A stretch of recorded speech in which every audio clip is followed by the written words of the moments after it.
l'esprit vient confirmer, quand il pleure là, c'est la confirmation que cet enfant, son corps est bien constitué. Son estomac marche bien, son cœur bat, ses poumons sont fonctionnels. C'est ça la fonction du souffle de vie.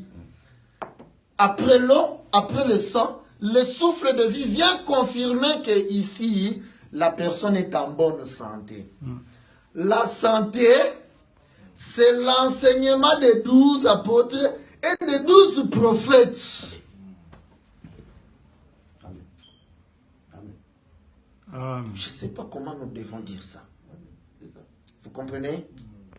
Maintenant, nous disons donc que Joseph devait donc maintenant bâtir l'autel pour faire descendre le feu. C'est pourquoi il classa maintenant ses frères par ordre de naissance. C'est là où nous comprenons que Élie n'avait pas pris de pierres au hasard. Non! Puis Élie, quand il pose les pierres, ils étaient en ordre. Sinon, le feu n'allait pas descendre. Il a pour les pourquoi de Joseph classer ses frères parce qu'ils étaient eux-mêmes étonnés. Ruben, hein? Siméon, Lévi, Judas. C'est vrai. L'Égyptien là, il a la connaissance. Hein? Comment il sait que... Et le dernier, c'est Benjamin. Vous comprenez? Le pourquoi de cet ordre-là est qu'il est en train de bâtir l'autel. Or, l'autel commence par les 12 pierres qui représentent les fils de Jacob. Et lui-même, à la 11e place. Vous voyez ça? C'est là où nous comprenons que Judas n'a jamais été compté. Parce que le véritable Joseph, le véritable Élie, le véritable Jean-Baptiste, parce que l'esprit d'Élie est revenu dans Jean-Baptiste. Nous comprenons que dans Jean-Baptiste, il n'était là que pour bâtir l'autel et faire descendre la colombe. Amen. Parce que la colombe, c'est le feu. Voilà pourquoi Jésus lui avait dit, oh, mais je dois sortir des eaux, c'est moi l'autel. Remarquez qu'Élie, son autel était dans l'eau. Amen. Voilà pourquoi Jésus, l'autel, il devait sortir des eaux avant que la colombe descende. Nous comprenons aussi pourquoi l'olivier devait aussi sortir des eaux. Amen. Parce que le corbeau était parti avant. Hein? Ensuite, la colombe est venue. Et nous avons enseigné que sur la terre entière, quand ils entendent les corbeaux, c'est le diable. Le corbeau est nullement le diable. Parce que c'est la main de Noé qui est parti rentrer dans l'arche. Noé a cherché les oiseaux. Les oiseaux se sont proposés pour venir aider Noé. Mais Noé est parti d'abord vers le corbeau. Il prend les corbeaux. Il vient envoyer les corbeaux. Donc, les corbeaux, c'est un envoyé. Amen. Ce n'est pas le diable. Parce que quand le corbeau est parti, il a commencé à circuler. Il a circulé. Un jour, le corbeau a vu. Le corbeau a vu Élie. Qui était dans le besoin. Voilà. fallait qu'ils mangent et qu'ils boivent. Le corbeau est descendu. C'est-à-dire le corbeau a trouvé enfin une adresse. Il n'y a que nous qui pouvons dire où le corbeau est descendu. Le corbeau est venu nourrir Élie. Amen. Amen. Élie le sacrificateur. Vous voyez ça? Parce que les sacrificateurs, c'est tout un peuple. Mais remarquez que le corbeau est un oiseau impur. Vous comprenez? C'est un oiseau impur. C'est pourquoi le corbeau s'est posé ce jour-là.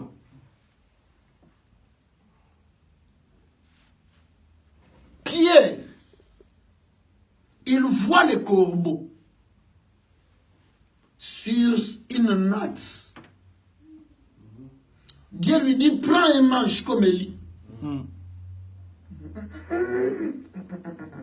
Moi, je suis israélite, fils d'Abraham. Il nous est formellement interdit d'approcher le corbeau parce que c'est un oiseau impur. Dieu lui dit, c'est que moi je déclare pire. C'est-à-dire quand je change de couleur, Voilà. toi tu ne peux pas me considérer toujours corbeau. Je suis déjà devenu colombe. Amen. Parce que le corbeau c'est la colombe. Alors il a compris. Voilà pourquoi la colombe s'est manifestée sur Corneille ce jour-là. Amen. Mais Israël qui avait rejeté le corbeau, Israël n'a pas le Saint-Esprit aujourd'hui. Amen.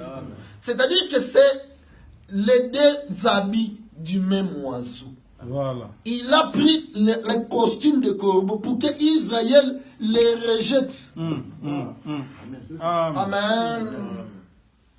Mais remarquez, les véritables donc sacrificateurs, c'est Jésus. C'est Jésus qui devait bâtir donc l'autel. Voilà pourquoi il avait sa liste de ce jour-là, des 12 pieds. Amen. Il avait sa liste des 12 pieds. Parce que c'est le véritable Joseph. Il connaît les 12 pieds par leur nom. Vous comprenez ça? C'est pourquoi il venait déjà les appeler. Barthélemy. Suis-moi. Thaddée. Vous comprenez? Et les pierres sont venues se positionner. Parce qu'ils étaient étonnés, un inconnu les appelle. Barthélemy. Un inconnu. Suis-moi. Toi, tu peux suivre un inconnu comme ça. Certains abandonnent même leur travail. Suivre. Ça vient de là-bas. De l'étonnement des frères de Joseph. Il nous connaît. Remarquez qu'au préalable, c'est les 10 qui sont venus chercher le pain. Or, le pain, on ne peut les trouver qu'auprès de Joseph. Quand ils viennent, il leur dit, personne ne peut voir ma face. L'homme ne peut voir ma face et vivre.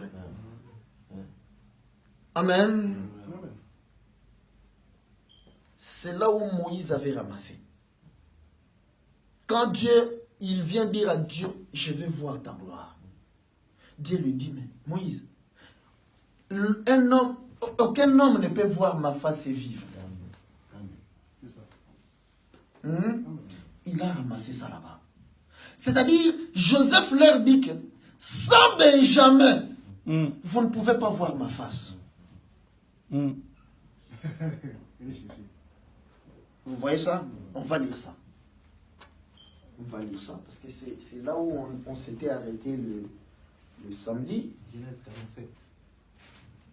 Genèse donc 47.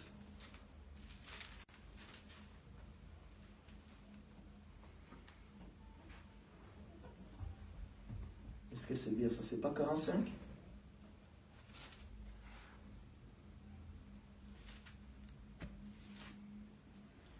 Nous allons donc prendre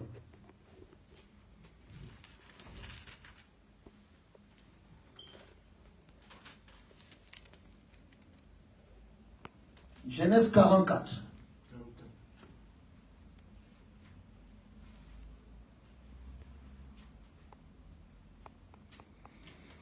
Pour gagner le temps, nous allons prendre juste le verset 20, 44 et 20, et puis descendre.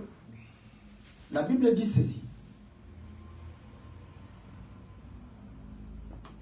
Donc, commençons au 18. La Bible dit ceci. Alors Judas s'approcha de Joseph et dit, « De grâce, mon Seigneur. » Judas, le frère de Joseph, il appelle Joseph « Mon Seigneur. » Amen.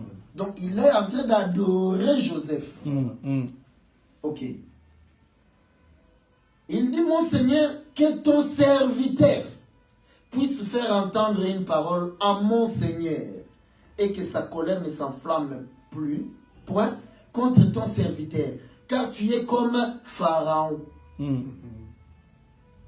Mon Seigneur a interrogé ses serviteurs en disant, avez-vous un père ou un frère? Donc, il a interrogé les 10, ses serviteurs. Lui, il est leur Seigneur.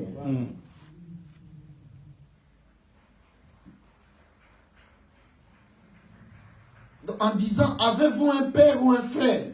Nous avons répondu, nous avons un vieux père et un jeune frère, enfant de sa vieillesse.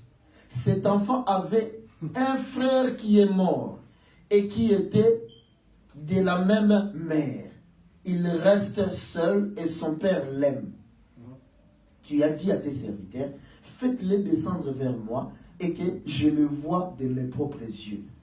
Nous avons répondu à mon Seigneur, l'enfant ne peut pas quitter son père. S'il le quitte, son père mourra. Tu as dit à tes serviteurs, si votre jeune frère ne descend pas avec vous, vous ne verrez pas ma face. Amen. C'est ici où vient cette écriture-là de Moïse.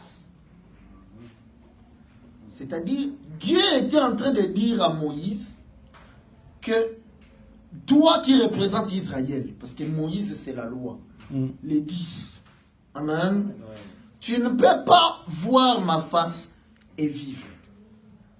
Pourquoi il leur dit en ce moment-là? Parce qu'il n'y a pas Benjamin.